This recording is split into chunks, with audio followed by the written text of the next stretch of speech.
Genesis chapter 12. A moment when God's voice breaks into an ordinary life and everything changes. God speaks, "Abram, leave your home. Go." No map, no destination. Only God who says, "I will show you." A promise follows. "I will make you a great nation. I will make your name great. You will be a blessing." Blessings for those who bless, a curse for those who oppose.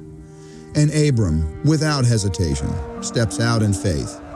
At 75, he leaves Haran, bringing Sarai, Lot, and all he owns toward the unknown land of Canaan. At the oak of Moreh, God says, "I will give this land to your descendants."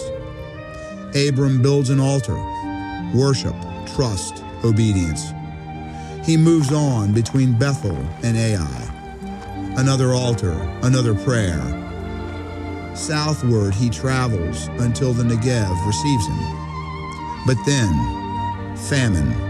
The land of promise dries beneath his feet, and fear pushes him towards Egypt, the land of plenty, but not the land of promise. Fear grows loud, trust grows thin. Abram whispers to Sarai, "Say you are my sister." A lie to save his life, at the cost of his integrity. Sarai is taken into Pharaoh's house. Pharaoh rewards Abram with wealth, believing the deception. But the Lord sees, the Lord knows, and the Lord acts. Plagues strike Pharaoh's household. Judgment born of Abram's fear. Yet even in failure, God remains faithful. And the shadows of Genesis stretch forward into the dawn of the gospel. For Abram's story is the beginning of a promise that finds its fulfillment not in Abram, but in his greater son, Christ. Through Abram came a people, through Christ a kingdom. Through Abram came blessing, through Christ salvation. Where Abram faltered in fear, Christ stood firm. Where Abram lied to save his life, Christ gave his life to save the world.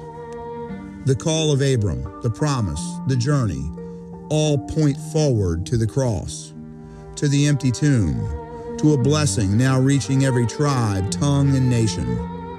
And just as God called Abram, he calls us to leave the familiar, to trust his voice, to walk by faith, to follow Christ, the promise fulfilled, the blessing poured out, the Savior of the world.